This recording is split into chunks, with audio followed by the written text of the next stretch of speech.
जो भी बच्चे मैट्रिक में 2022 में एग्ज़ाम देने वाले हैं उनके लिए ये VVI क्वेश्चन साबित होगा, क्योंकि ये क्वेश्चन एक चैप्टर के फिजिक्स का है, एक चैप्टर के और फिजिक्स के जो है पहला चैप्टर के क्वेश्चन के ऑब्जेक्टिव है सिर्फ, ठीक है।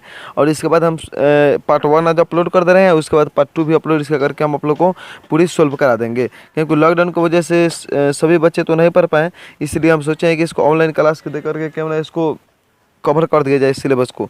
चलिए तो पहला क्वेश्चन हमारा क्या है वो देखते हैं। किस दर्पण में केवल आभासी प्रतिबिंब बनेगा? तो समतल तथा उत्तल दर्पण। आप लोग इसको ध्यान से याद कर लीजिएगा और एक बार ना इसको 10 बार कम से कम वीडियो को देखिए और शेयर भी कीजिए दबा करके, ताकि जो बच्चे नहीं पढ़ पाए हैं वो भी पढ़ पाएँ और आप भी 10 बार कम से कम देखिए ताकि आपको भी याद हो पाए। ये सब क्वेश्चन आपके एग्जाम बिहार बोर्ड के एग्जाम में पूछे जाते हैं, इसलिए ध्यान से अपना देखना न भूलिए इसको, ठीक है। हमारा जिम्मेदारी है इसको करा देना। आप लोग पढ़िएगा तो अच्छा रिजल्ट पाइएगा, नहीं पढ़िएगा तो आप लोग फिर वहीं वाला बात हो जाएगा। चलिए तो पहला क्वेश्चन है कि किस दर्पण में केवल आभासी प्रतिबिंब बनेगा? समतल तथा उत्तल दर्पण। इसका आंसर हो जाएगा समतल तथा उत्तल दर्पण में। चलिए अगला क्वेश्चन को हम देखते हैं कि समतल दर्पण में प्रतिबिंब की प्रकृति क्या होती है? समतल दर्पण में प्रतिबिंब की प्रकृति क्या होती है? तो आभासी तथा बराबर होती है। समतल दर्पण में प्रतिबिंब की प्रकृति क्या होगी? आभासी तथा बराबर होती है। उसके बाद हम अगला क्वेश्चन को फिर देख लेते हैं कि गोलीय दर्पण की फोकस दूरी उसकी वक्रता त्रिज्या कितनी होती है? तो गोलीय दर्पण की फोकस दूरी उसकी वक्रता त्रिज्या की आधी होती है। यह बात आप लोग को ध्यान में रहना चाहिए। जो गोलीय दर्पण की फोकस दूरी होती है वो उसकी वक्रता त्रिज्या की आधी होती है, क्योंकि फोकस दूरी F बराबर सूत्र होता है R/2, ठीक है। इसलिए उसको वक्रता त्रिज्या कितना हो गया? ये आधा। त्रिज्या को कहते हैं R रेडियस और बटा 2 हो गया A बराबर यानी फोकस बराबर। चलिए अगला क्वेश्चन को हम देखते हैं कि प्रकाश तरंग किसका उदाहरण है? प्रकाश तरंग है एक विद्युत चुंबकीय तरंग, ठीक है। प्रकाश तरंग जो है विद्युत चुंबकीय तरंग का उदाहरण है। विद्युत चुंबकीय तरंग है। पूछेगा कि प्रकाश कैसा तरंग है? तो विद्युत चुंबकीय तरंग है। आप लोग को ध्यान में रहना चाहिए। अगला और 5 नंबर हम क्वेश्चन को देखते हैं कि दर्पण सूत्र क्या है। देखिए दर्पण सूत्र का इसमें हम ऑप्शन तो नहीं दे पाए सब में, क्योंकि सिर्फ आंसर को सिलेक्ट किए हैं। आप लोग आंसर को आराम से पढ़ लीजिए और आप लोग के ऑप्शन के आने के बाद यही आंसर रहेंगे तो इसको आप लोग सिलेक्ट कर दीजिएगा वहाँ पे। दर्पण सूत्र होता है 1/v + 1/u बराबर 1/f। आप लोग कन्फ्यूजन न कीजिएगा, लेंस सूत्र अलग होता है और दर्पण सूत्र अलग होता है। इसके जस्ट अपोजिट में चलेगा लेंस सूत्र, और लेंस सूत्र और दर्पण सूत्र में जस्ट अपोजिट का संबंध है, इसलिए ध्यान से यहाँ पे रहिएगा। दर्पण सूत्र होता है 1/v + 1/u बराबर 1/f, जो आपके यहाँ पे लिखा गया है 1/v + 1/u बराबर 1/f। चलिए अगला क्वेश्चन को हम देख लेते हैं 6 नंबर।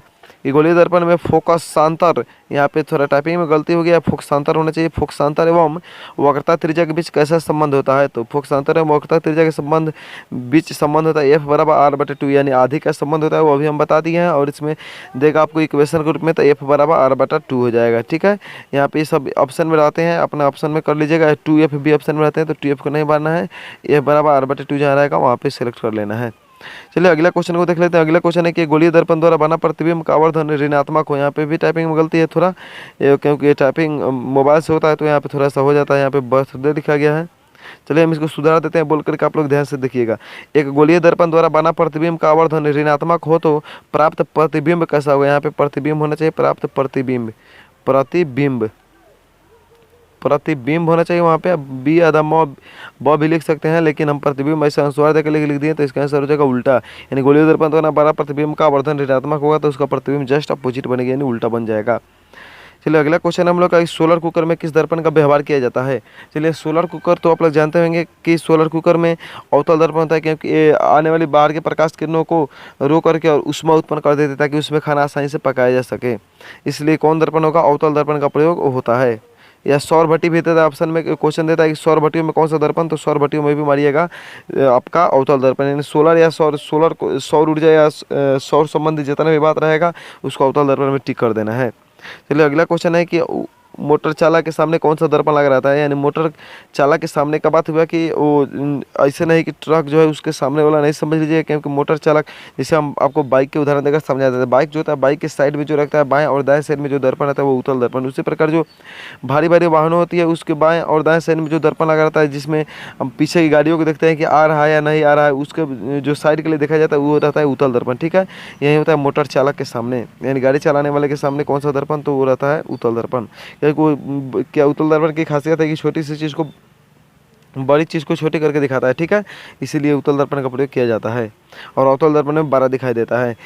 तो सर्च लाइट का प्रवर्तक सतह कैसा होता है? देखिए अब जितना वही बताएंगे, सौर से जितना भी बात रहेगा सौर से उस सब का आंसर हो जाएगा अवतल दर्पण।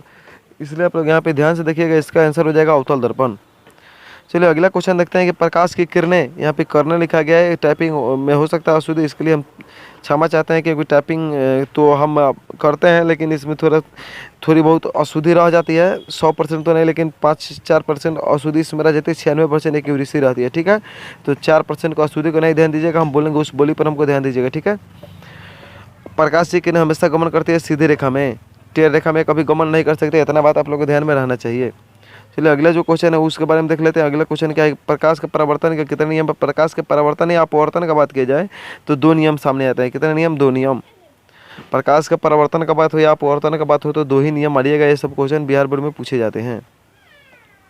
अगला जो क्वेश्चन है वो है कि किस दर्पण में 12 प्रतिबिंब बनता है। तो अभी बताएं हम कि छोटा प्रतिबिंब बनाना होगा तो बनेगा आपके उत्तल दर्पण में, लेकिन जब 12 प्रतिबिंब बनाना होगा तो वो बनेगा अवतल दर्पण में। ठीक है, इसलिए आप लोग यहाँ पे ध्यान से रहिएगा कि अवतल दर्पण रहेगा तो ऑप्शन को टिक कीजिएगा, क्योंकि 12 प्रतिबिंब अवतल दर्पण ही बना सकता है। तो उसके बाद जो हम लोग का अगला क्वेश्चन है वो है कि समतल दर्पण द्वारा बना प्रतिबिंब कैसा होता है। तो समतल दर्पण द्वारा बना प्रतिबिंब काल्पनिक होता है, यानी कि ये आभासी होता है। ठीक है, काल्पनिक को आभासी के रूप में भी जाना जाता है। आभासी इसका दूसरा नाम है, इसलिए आप लोग के ऑप्शन में यदि आभासी रहता है तो वहाँ पे कंफ्यूज नहीं होना होगा, क्योंकि आभासी को ही क्या कहा जाता है, काल्पनिक कहा जाता है। चलिए अगला क्वेश्चन को हम देख लेते हैं। बड़ी इत्मीनान से क्वेश्चन को ध्यान से पढ़िएगा, इसको कम से कम वीडियो को 10 बार 20 बार देखिएगा ताकि आप लोग को ये याद हो सके। इसमें 30 क्वेश्चन ही हम सेलेक्ट किए हैं, लेकिन बहुत ही महत्वपूर्ण के क्वेश्चन है। इसके बाद पार्ट 2 करेंगे, उसमें से एक चैप्टर पूरा कवर कर देंगे ऑब्जेक्टिव से। सभी यदि आप लोग को अच्छे लगता है कमेंट करते हैं तो सभी चैप्टर को, सभी सब्जेक्ट को हम इसी पर अपलोड कर देंगे। आप लोग वहाँ से पढ़कर आसानी से एग्जाम में अच्छी से अच्छे नंबर ला सकते हैं, क्योंकि यहीं से बच्चे पढ़ करके हमारे यूट्यूब चैनल से या ऑफलाइन क्लास में भी पढ़ करके 413 नंबर ला दिए हैं। तो आप भी चाहे तो इस ऑनलाइन क्लास करके भी 400 500 400 450 नंबर ला सकते हैं। 500 में 400 450 ला सकते हैं नंबर, क्योंकि सभी विषय इस पर अपलोड कर देंगे हम, आप लोग यदि कमेंट करके बताते हैं तो। चलिए अगला क्वेश्चन है कि प्रकाश के परावर्तन के नियम से क्या निर्धारित होता है। यानी परावर्तन के नियम से क्या निर्धारित होता है। तो इसका निर्धारित होता है कि आपतन कोण बराबर परावर्तन कोण, यानी आपतन कोण और परावर्तन कोण बराबर होते हैं। अगला क्वेश्चन है कि दांत विशेषज्ञ किस दर्पण का उपयोग कर मरीजों का दांत 12 का प्रतिबिंब देखने के लिए करते हैं। भाई साहब हम जितना भाई बात आपको लोग बता दिए कि जितना भी बात रहेगा 12 का 12 सब करेगा अवतल दर्पण ही। और जितना सुनिए इतना बातें भी समझ लीजिए, जितना भी आप लोग को उपयोग में आएगा, जो व्यक्ति इसका उपयोग अपने दैनिक जीवन में प्रतिदिन कर सकता है उसको लिए हम क्या करेंगे, अवतल दर्पण को ही ज़्यादातर उपयोग में लाएंगे। ऐसे तो उत्तल दर्पण भी होता है, लेकिन अवतल दर्पण यहाँ पे हम बता देते हैं आप लोग को, जितना मानव से संबंधित, जैसे दांत है तो मानव से संबंधित चीज़ है, या आपको सौर कुकर खाना है तो उससे भी संबंधित चीज़ है। इतना बात समझ लीजिए ना कि जितना भी मानव से संबंधित ज़्यादातर है वो अवतल दर्पण का प्रयोग होगा। और गाड़ियों के तो साइड मिरर में उत्तल दर्पण होता है, आप लोगों को ध्यान में रहना चाहिए। ठीक है, 12 का बात आएगा तो हाँ अवतल दर्पण, छोटा का बात आएगा तो हाँ उत्तल दर्पण होगा। अगला क्वेश्चन है कि गोलीय दर्पण के परावर्तन होना चाहिए। यहाँ पे परिवर्तन टाइपिंग हो गया, ये टाइपिंग में गलती हो चुकी है। गोलीय दर्पण की परावर्तन पृष्ठ की वृत्ताकार सीमा रेखा के व्यास कहलाता है वक्रता त्रिज्या, जिसको आर यानी रेडियस कहा जाता है। चलिए अगला क्वेश्चन को देखते हैं। 19 नंबर क्वेश्चन को हम मात्र 30 ही क्वेश्चन सेलेक्ट किए, लेकिन बहुत ही वीवीआई क्वेश्चन है, एग्जाम की दृष्टि से बहुत ही वीवीआई है। बिहार बोर्ड में पूछा हुआ सभी क्वेश्चन है, और रिपीटेड क्वेश्चन को हम सिलेक्ट करते हैं, अदर क्वेश्चन को हम नहीं सिलेक्ट करते हैं। एक उत्तल दर्पण में बना प्रतिबिंब कैसा होगा। तो उत्तल दर्पण में बना प्रतिबिंब होता है काल्पनिक और हर्षवित। यहाँ पे भी टाइपिंग में गलती है, ऐसे लिखना चाहिए उसको, आप लोग ऑप्शन में ऐसे रहेगा एग्जाम में। चलिए काल्पनिक और हर्षवित रहेगा। ठीक है, तो मान लीजिएगा यहाँ पे। चलिए अगला क्वेश्चन को हम देख लेते हैं। ऐसा पदार्थ जिनसे होकर प्रकाश आसानी से पार कर जाते हैं उसे कहा जाता है पारदर्शी पदार्थ। जिससे इधर से मान लिए कि इधर से टॉर्च बढ़ते हैं और उस साइड भी दिखाई देने लगे तो उसे कहते हैं हम पारदर्शी पदार्थ। ठीक है, तो पारदर्शी और पारभासी में आप लोग को अंतर बुझाना चाहिए। चलिए अगला क्वेश्चन है कि हमारी आंखें जो देख सकती है वो वस्तु क्या है। तो जो जिससे हम आँख के द्वारा देख सकते हैं उसे कहते हैं दीप्त वस्तु। दीप्त का मतलब समझिएगा, दीप्त मैंने देखने वाले, यानी हम आँख से देख सके तो दीप्त कहलाएगा या प्रदीप्त कहलाएगा। प्रदीप्त को ही दीप्त कहा जाता है। ठीक है, चलिए अगले क्वेश्चन को हम देखते हैं। यदि किसी बिंब का प्रतिबिंब का आवर्धन ऋणात्मक हो तो यहाँ पर रचनात्मक लिखा गया, गलत टाइपिंग हो चुका है। हम समझ रहे हैं कि टाइपिंग में थोड़ा मिस्टेक है, लेकिन हम सुधारने से चल रहे हैं सभी। चलिए यहाँ पे ये होना चाहिए ऋणात्मक।